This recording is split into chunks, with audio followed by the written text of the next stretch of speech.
नमस्कार साथियों। आज एक प्रश्न लेने की कोशिश करूंगा मैं, और जो कि निखिल जी ने पूछा हुआ है। और उनका कहना ये है कि जो हम अपने बच्चों के लिए एडेप्टिव टेक्नोलॉजी का प्रयोग करते हैं, बच्चे के माने ख़ास तौर से मैं दृष्टिबाधित बच्चों की बात कर रहा हूँ, children with special need. So that adaptive technology, जो नई नई टेक्नोलॉजी आजकल आई हुई है, उसका जो प्रयोग करते हैं उन बच्चों के तमाम उपयोगों के लिए, उनका चुनाव करने के लिए क्या क्या बिंदुओं पर विचार करना चाहिए।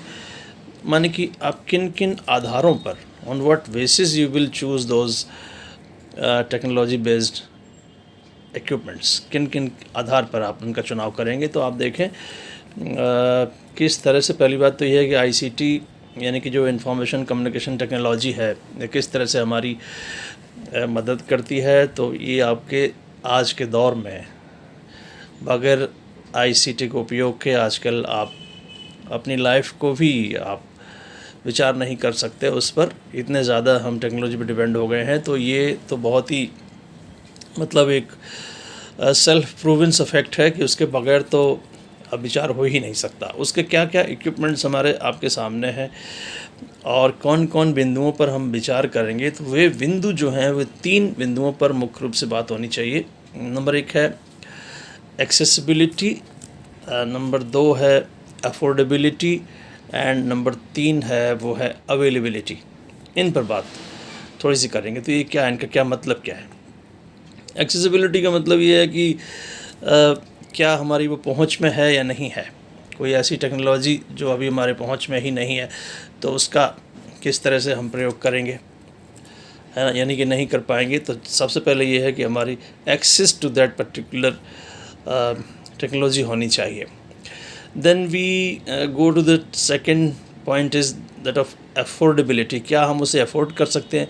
ऐसा तो नहीं कि बहुत ज़्यादा वो कीमती है ना, और बच्चे जो हैं वो इसको अफोर्ड नहीं कर सकते। तो सबसे पहले तो एक्सेसिबिलिटी, इसमें इशू बहुत से आएंगे। आप जैसे आजकल आप सुनने में आ रहा होगा कि ऑनलाइन एग्ज़ाम होगा, ऑनलाइन ओपन बुक एग्ज़ाम होगा दिल्ली यूनिवर्सिटी में या तमाम जगहों पर due to this pandemic situation. तो क्या वो जो इंटरनेट और तमाम जो इक्विपमेंट्स हैं उनकी एक्सेसिबिलिटी है हमारी। अगर हम इस समय दूर दराज अपने गांव में बैठे हुए हैं, तो वहाँ पर क्या हम इन बिंदुओं को छू पा रहे हैं, क्या वो हमारी पहुँच में है। Number 1 point accessibility. Number 2 affordability. मान लीजिए कोई एक तरीका है भी, कोई एक इक्विपमेंट है या कोई और टेक्नोलॉजी नई आई है, वो क्या हम अफोर्ड कर सकते हैं, क्या इतना बहुत ज़्यादा महंगी तो नहीं है। बात स्टूडेंट्स की हो रही है, तो सेकंड पॉइंट वो अफोर्डेबिलिटी का है। और तीसरा अवेलेबिलिटी, क्या वो उपलब्ध भी है ना। जो जिस टेक्नोलॉजी की बात आप कर रहे हैं, क्या वो हमारे लिए इजीली अवेलेबल है। तो 3 बिंदुओं पर मुख्य रूप से बात होगी जब कभी भी आप किसी आईसीटी बेस्ड ऐप कहूँ या इक्विपमेंट कहूँ, for example mobile phone, computer या रिकॉर्डर, है ना। रिकॉर्डर से शुरू करते हैं, तो रिकॉर्डर तो बहुत ही बेसिक है। उसके बाद आजकल तो मोबाइल फ़ोन का ज़माना है, मोबाइल एंड दैट। और मोबाइल फ़ोन में भी जितनी तेज़ी से टेक्नोलॉजी चेंज होती है, तो क्या उतनी तेज़ी से चेंज होती हुई टेक्नोलॉजी के अकॉर्डिंग जो हमारी फिर नए नए first generation, second generation, third, fourth, fifth generation, है ना, इस तरह से जो तमाम बातें नई नई आती रहती हैं, क्या वे सब की सब हमारे पहुंच में हैं, हमारे लिए उपलब्ध हैं, हमारे लिए अफोर्डेबल हैं। इन सब बातों पर विचार करना होगा। अदरवाइज़ छात्रों के स्तर पर थोड़ी और बात करेंगे तो एक यूज़ ऑफ ऑडियो मटेरियल की बात मैं कर सकता हूँ।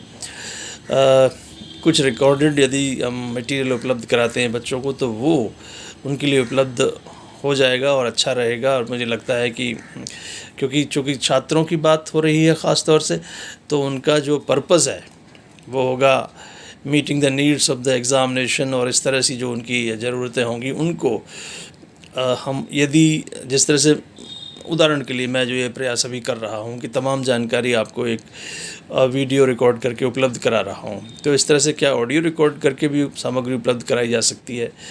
है ना, वीडियो रिकॉर्ड करके सामग्री उपलब्ध कराई जा सकती है, तो क्या उन सब के लिए बच्चे के पास एक्सेसिबिलिटी है, अफोर्डेबिलिटी है या अवेलेबिलिटी है? इस सब पर क्या पूरा का पूरा कंटेंट, करिकुलम कंटेंट बहुत सा उस पर डाला जा सकता है? यदि हाँ तो अच्छी बात है। तो और ये यूज़ ऑफ ऑडियो मटेरियल की बात हुई। उसके बाद कंप्यूटर्स बहुत ज़्यादा इसमें आगे हैं, है ना। कंप्यूटर और जो हमारा लैपटॉप या डेस्कटॉप जो भी हम यूज़ कर रहे हैं, उसमें दृष्टिबाधित बच्चों की एक्सेसिबिलिटी को बढ़ाने के लिए एक स्पीच सॉफ्टवेयर का प्रयोग हम लोग करते हैं जिसका नाम जॉज़ है। तो वो जॉज़ आपको सबको मालूम है कि किस तरह से स्पीच आउटपुट देता है, कि जो कुछ भी आप मतलब मटेरियल है वो आपको बोल के सुना देगा, है ना। तो इस तरह से तमाम सुविधाएं हैं जिनका कि यदि हम प्रयोग करेंगे टाइम टू टाइम, तो मुझे लगता है कि हम उस एडेप्टिव टेक्नोलॉजी के विषय को थोड़ा बहुत समझ सकते हैं। तो ये जानकारी देनी थी। निखिल ने पूछा था ये प्रश्न कई दिन पहले, और आज मैंने उसको यहाँ थोड़ा, माफ़ी चाहूँगा, थोड़ा देरी से उठाया, लेकिन ये बात मैंने आपके सामने रखी। आपके प्रश्नों का ठीक उसी तरह से इंतज़ार है जैसे आप करते आए हैं। धन्यवाद, नमस्कार।